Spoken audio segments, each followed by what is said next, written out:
예, 공천원금 1억 원을 받아 챙긴 혐의를 받는 강선우 의원이 첫 경찰 조사를 받고 있습니다. 강 의원에게 돈을 직접 줬다는 김경 서울시 의원의 주장과는 엇갈리고 있는 상황인데요.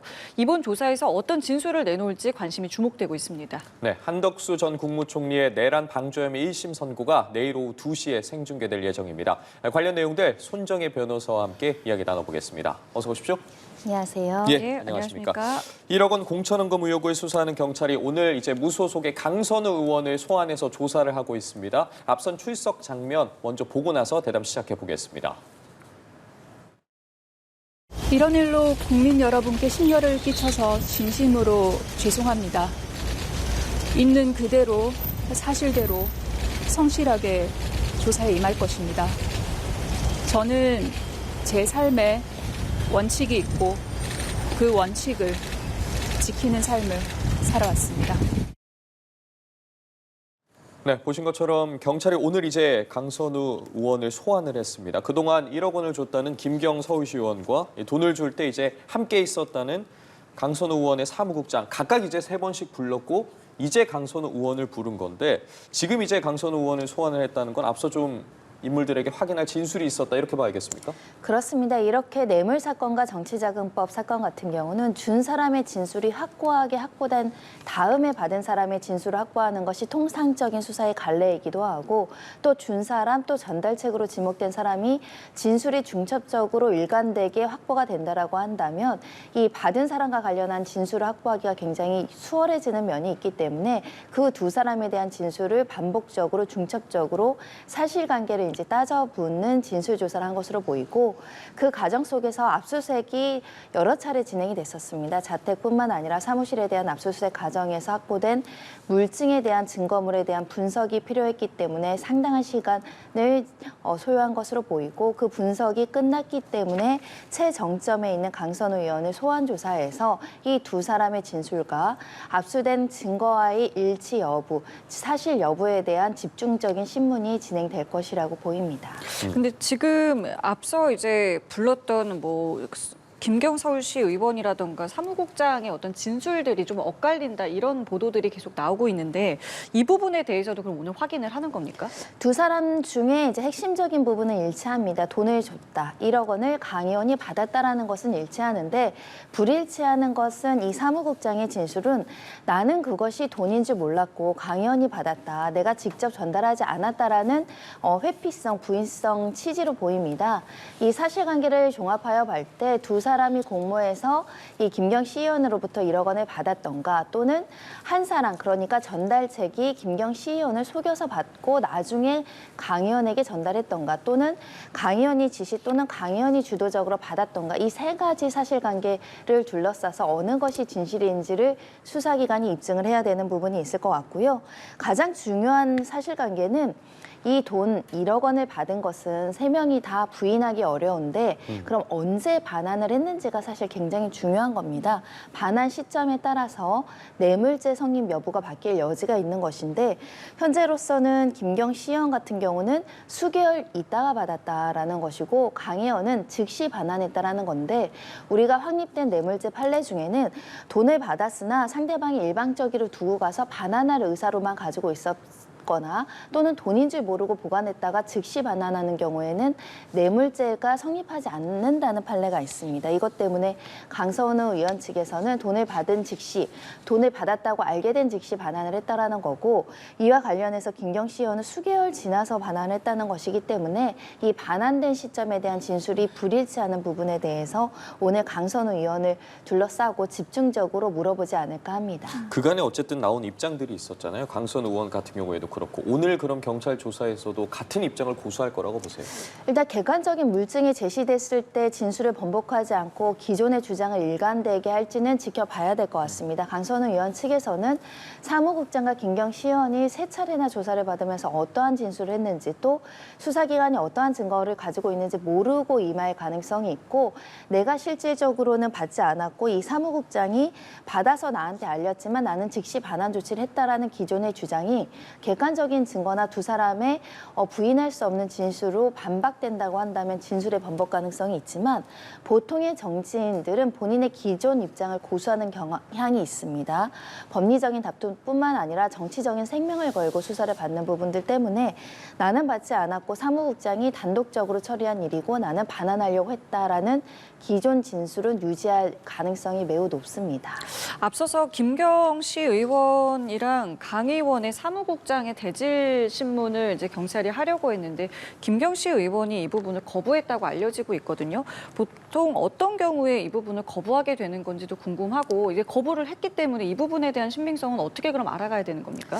일단은 보좌관, 그러니까 전 사무국장 같은 경우 내가 직접 받은 게 아니다. 어떤 카페에서 두 사람이 만나서 강선우 의원이 김경시 의원이 줬다. 그것이 돈인지는 몰랐다라는 주장을 하고 있는 것이고 실제 김경시 의원은 그게 아니라 실제 1억 원을 먼저 요구한 측이 강선우 의원 측이고 전 사무국장이 한 장을 먼저 요구했다. 여기 이제 사실관계가 바뀌는 건데요. 예. 대질 신문을 하더라도 양쪽의 주장이 달라질 가능성이 없기 때문에 교차적으로 어떤 질문을 하더라도 기존의 진술이 유지되고 불편하게 대질 신문을 하는 것은 조금 마음이 내키지 않는다라는 취지로 실효성이 없는 절차다 이렇게 판단해서 대질 신문을 거부하지 않았을까 생각을 하는 것이고요. 예. 실제로 이 보좌관이 1억을 제안을 했는지 그리고 그 자리에서 그걸 알고 있었는지 여부는 이 보좌관의 내심의 어떤 의견일 것인데 결국은 대질 신문을 한다고 하더라도 제가 볼 때 김경시 의원과 이 보좌관의 대질 신문보다는 보좌관과 강선우 의원이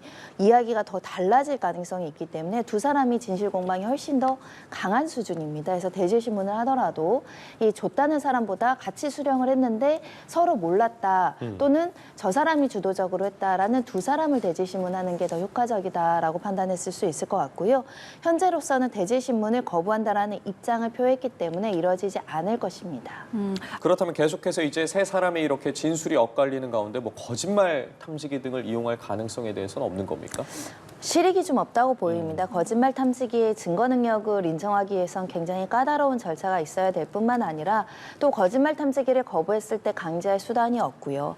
실질적으로 이런 뇌물죄에 대한 어떤 유무죄 판단의 증거를 찾는 것은 거짓말 탐지기보다는 객관적인 동선 확보와 주변 사람들의 어떤 부인하기 어려운 진술 또는 물증을 통해서 그 사람이 실제로 주고받은 시점 인식했는지 여부를 찾아내는 것이 중요하다 보니까 세 사람 간 또는 이 사실을 알고 있는 사람 간의 대화 내역과 과거의 어떤 보고 내역을 찾아내는 것이 더 급선무다 이런 점을 말씀드릴 수 있고요.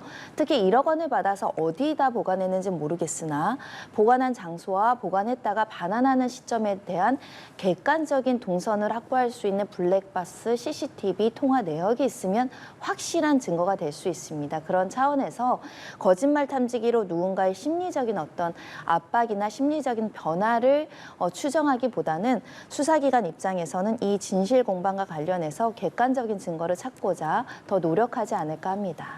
근데 지금 압수수색 영장에 이제 적시된 혐의를 보면은 정치자금법 위반도 있고 뇌물죄도 있는데 이 두 가지가 어떤 차이점이 있는 건지도 궁금한데요. 네, 결국은 업무상 대가관계입니다. 직무상 불가매수성이라고 하는데 공직자의 어떤 직무 같은 경우는 돈으로 살 수 없는 그리고 청렴하고 객관적으로 행사돼야 되는데 이렇게 돈을 갖고 거래관계가 형성되는 것을 이 업무 대가성 대가관계라고 하는데요. 대가관계 없이 줬다면 정치자금법을 위반했다라고 보지만 대가관계가 존재했다라고 한다면 뇌물죄 성립이 불가피한데 현재 1억 원의 어떤 성격을 둘러싸서 공천 헌금이다라는 표현을 썼다면 그 자체가 뇌물죄에서 이야기하는 대가관계를 증명하게 뚜렷하게 보여주는 표현입니다. 그러니까 지방의원들에게 이 지방의원을 공천할 수 있는 권한이 국회의원에게 있느냐 없느냐 있다라고 보는 것이 통상적인 사회 상규상 인정될 수 있는 범위이기 때문에 실제로 직무 관련성과 관련해서는 그 사람이 직접 공천권에 대한 결재권자가 아니라고 하더라도 공천에 상당한 영향력을 미칠 수 있는 지위에 있다라고 한다면 밀접한 관련성이 있다고 한다면 영향력으로 인한 직무 관계를 우리가 인정을 하거든요. 그럼 강선우 의원이 이 김경시 의원이 공천을 받는데 노력할 수 있고 영향을 미칠 수 있는 지위에 있었고 그에 대한 대가로 1억 원이 수수가 된 거다라고 한다면 뇌물자의 대가 관계는 충분히 입증될 수 있습니다. 알겠습니다. 좀 상황을 지켜보도록 하겠고요. 이번에는 화제를 바꿔보겠습니다. 내일 한덕수 전 국무총리의 내란 우두머리 방조 혐의 사건의 1심 선고가 오후 2시에 예정이 돼 있습니다. 이번에도 역시나 생중계 결정이 났는데 앞서 윤 전 대통령 체포방해 혐의 1심 선고에 이어서 다시 이제 생중계 결정이 났습니다. 앞으로의 그럼 1심 선고들 다 이렇게 생중계가 된다라고 봐야겠습니까? 일단 개인별로 모든 가담자들에 대해서 생중계한다라고 볼 수 없지만 예. 대통령 이어서 국무총리입니다. 국무총리는 사회적 지위가 굉장히 높고 우리 사회에 영향력을 크게 미치는 공적인 인물인 만큼 이에 대한 재판 선고는 공공의 알 권리 그리고 이 사회적 관심 사건이기 때문에 생중계를 허가했다 이렇게 볼 수 있을 것 같고요. 나머지 이제 가담자 중 내란 임무 중요 종사자 중에 군형법이나 군대와 관련해서 군 인사들에 대한 선고는 국가 기밀이라든가 군사상 기밀 문제 때문에 생중계되지 않을 가능성도 있어서 어느 범위까지 생중계할지는 담당 재판부의 판단 같습니다.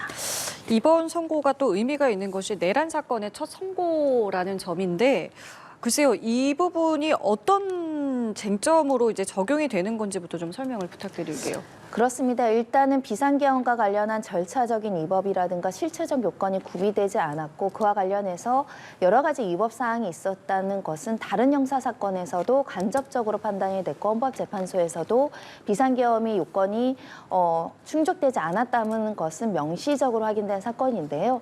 형사법정에서 내란죄의 성립과 유무를 판단하는 최초의 형사 1심 선고라는 데에서 이제 상징성을 가질 수 있을 것 같고 결국은 이 사건의 주요 쟁점은 비상계엄 선포에 대한 요건을 구비했는가 여부, 절차적 위법 여부, 그리고 그 요건을 구비하지 않은 경우에 국헌 문란의 목적이 피고인들에 있었는지 여부, 그리고 그 당시에 국회를 통제하고 봉쇄하는 여러 가지 군 병력을 투입한 것이 그 내란죄의 성립 요건인 폭동에 해당하는지 여부 이런 점들을 중점적으로 판단할 가능성이 있기 때문에 이런 행위들이 내란죄에 해당하고 이런 내란죄와 관련해서 한덕수 전 총리가 행한 여러 가지 행위가 이 방조 혐의에 해당하는지 주요 임무의 종사에 해당하는지 그 구성 요건이 성립하는지에 대한 순차적인 판단이 이루어지기 때문에 실질적으로 한덕수 총리의 사건이 내란죄 유무죄의 최초의 판단이 될 수 있다라는 점에서 유의미한 사건이고요.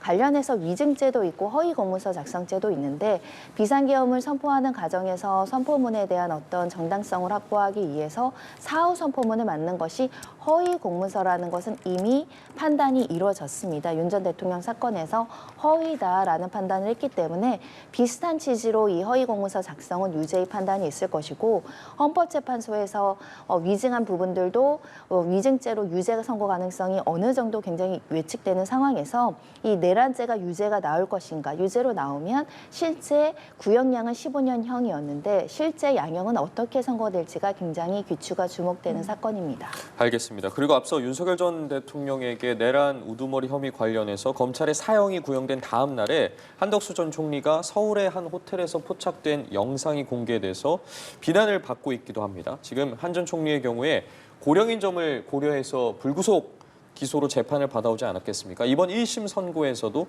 예를 들어 뭐 감형 사유로 나올 수 있는 그런 부분들을 짚어볼 수 있는 게 있겠습니까?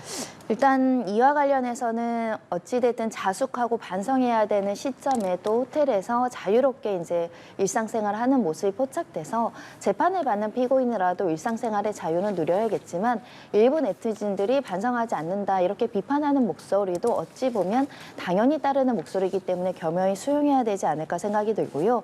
일단 내란죄와 관련해서 감형의 요소가 있다라고 한다면 뒤늦게나마 일부의 어떤 범행들을 자백하고 있다는 점과 두 번째로는 이 적극적 가담과 소극적 가담 중에 적극적 가담을 하지 않았고 소극적 행태로 도와줬다라는 점이 인정이 된다고 한다면 감형이 될 것이고요.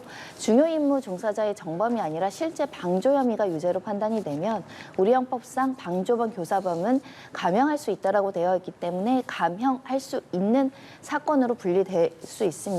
다만 이제 사회적인 직위가 국무총리로서 이 특검에서 주장하는 것은 이 내란 사태를 유일하게 막을 수 있는 가장 최고의 책임자였다. 그런 책임감에 따라서 이 책임이 더 중하게 인식이 될지 아닌 가담한 구체적인 행위의 불법성이 상대적으로 다른 행위자들에 비해서 행위의 가담 정도가 좀 낮고 뒤늦게나마 반성하고 있고 관련된 어떤 수사에 협조하거나 이런 부분들이 인정이 될지 재판부의 선고를 기다려 봐야 될 것 같습니다.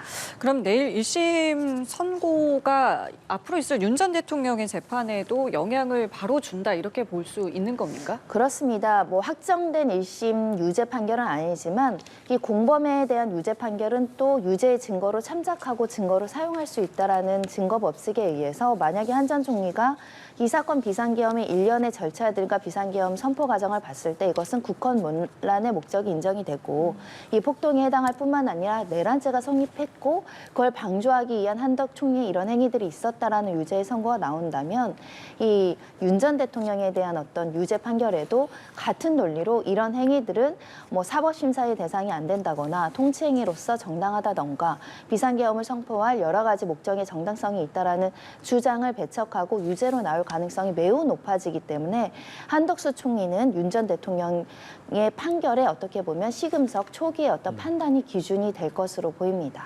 알겠습니다. 내일 있을 선고도 좀 주목해 보도록 하겠습니다. 오늘 말씀 여기까지 듣겠습니다. 지금까지 손정혜 변호사와 함께했습니다. 고맙습니다.